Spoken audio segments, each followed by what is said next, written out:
जीवन का लक्ष्य क्या है पहले ये तो समझिए। क्या रुपया जीवन का लक्ष्य हो सकता है? मकान हो सकता है, भोग हो सकते हैं। जीवन का लक्ष्य परमात्मा है। जीवन का लक्ष्य जगत नहीं है। जगत जीने के लिए है। जैसे हमें जीवन साथी चाहिए जीने के लिए, वो हमें अन्य योनियों में थोड़ी मिल पाएगा। मतलब हमारा ये शरीर छूटा तो हमारा पति हमारे साथ जाएगा, ये असंभव, ऐसा हो ही नहीं सकता। रुपया बैंक बैलेंस यहीं रह जाएगा, मकान यहीं रह जाएगा, जो आपकी पढ़ाई लिखाई पद है वो यहीं रह जाएगी, विस्मृत हो जाएगी शरीर छूटते ही। तो अगर हमने ये सब लक्ष्य बनाया तो परिणाम में तो सब व्यर्थ ही गया ना। परिणाम में तो कुछ हाथ नहीं लगा। अगर हमने परमात्मा को लक्ष्य बनाया और जीने का ढंग ये बना लिया तो बढ़िया हो जाएगा।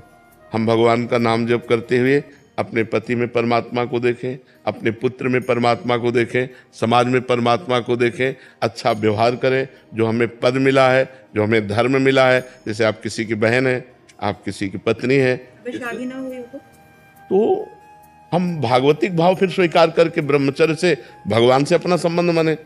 भगवान को हम पुत्र मान सकते हैं, भगवान को हम पिता मान सकते हैं, भगवान को हम माँ मान सकते हैं। भगवान ही तो दुर्गा रूप में है। भगवान को हम अपना पति मान सकते हैं।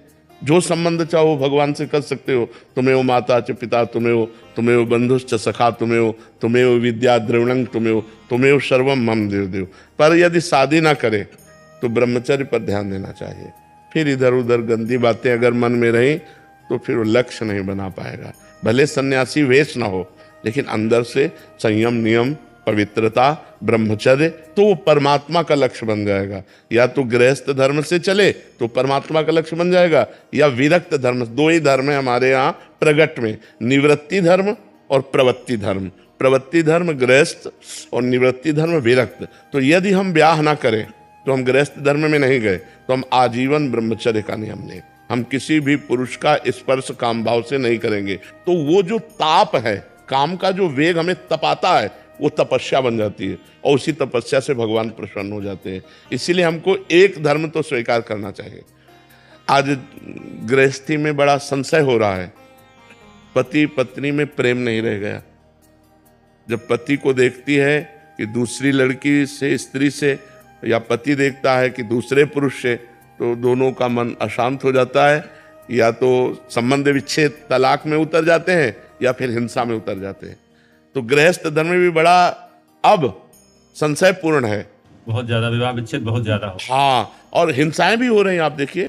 क्योंकि हमारे देश में ये सूट नहीं करेगा सूत्र। हमारा देश धर्म प्रधान है। ये विदेश में चलेगा, भारत में नहीं चलेगा। विदेश में ऐसा होता होगा, भारत में नहीं चलेगा। तो अब भारत में दो मार्ग बनाए गए हैं, एक प्रवृत्ति मार्ग धर्म ग्रंथों के द्वारा, और एक निवृत्ति मार्ग। यदि हम प्रवृत्ति में जाएं तो एक पुरुष को पति रूप में स्वीकार कर धर्म पूर्वक आजीवन, एक पत्नी को स्वीकार करके धर्म पूर्वक आजीवन प्यार में जीवन व्यतीत करें, यह हमारा सनातन धर्म कहता है। और यदि हमने ब्याह नहीं किया तो फिर हमें ब्रह्मचर्य से रहना चाहिए। तो यदि हम ब्याह ना करें तो ब्रह्मचर्य से रहें, अपने जीवन को पवित्र करके भगवान के चरणों में समर्पित कर दें। जैसे भीष्म जी ने अंतिम समय भगवान श्री कृष्ण से कहा, हे श्री कृष्ण, ये मेरी बुद्धि रूपी कुंवारी कन्या आज तक किसी का वर्ण नहीं किया, अब अंतिम समय है। हे श्री कृष्ण, मेरी इस बुद्धि को आप स्वीकार करें, क्योंकि आज तक मेरी बुद्धि कभी विषयों में दूषित नहीं हुई। ये पतिव्रता है, आप इसे स्वीकार करें। तो हम अपने जीवन रूपी धरोहर को, ये धरोहर है भगवान की, यदि हम ब्याह ना करें तो इसे ब्रह्मचर्य से पवित्र रखते हुए भगवान के चरणों में समर्पित कर दें। भले भेष ना बदले, लेकिन उद्देश्य तो बदल ही जाना चाहिए। अगर उद्देश्य न बदला तो ब्याह न करने का मतलब फिर क्या रह गया? ना आप गृहस्थी रह गए, ना आप विरक्ति रह गए, तो ना इधर के ना उधर के, दोनों तरह से चले गए। गृहस्थी में कम से कम एक धर्म का पालन, विरक्ति में अपने धर्म का पालन। तो जो पुरुष या जो स्त्री ब्याह ना करे, उसे ब्रह्मचर्य का आश्रय लेकर, भले समाज में रहे, ब्रह्मचर्य का आश्रय लेकर पवित्र जीवन व्यतीत करते हुए समाज सेवा करनी चाहिए।